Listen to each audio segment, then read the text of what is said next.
কিন্তু এই বাংলাদেশে বাংলাদেশপন্থী ব্যতীত কোন দেশপন্থী, কোন বাদপন্থী, কোন শক্তির আর জায়গা হবে না।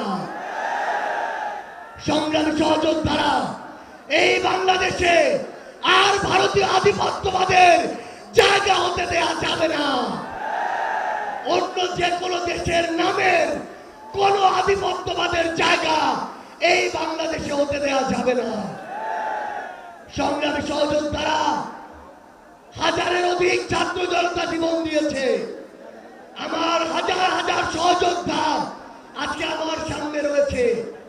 আমাদের একটা আকাঙ্ক্ষা ছিল, গত জুলাইয়ে ওই অগস্টের 5 তারিখে আমাদের যে স্বপ্ন ছিল, আরেক অগস্ট আসতে চলেছে, আমাদের সেই স্বপ্নগুলো পূরণ হয়নি।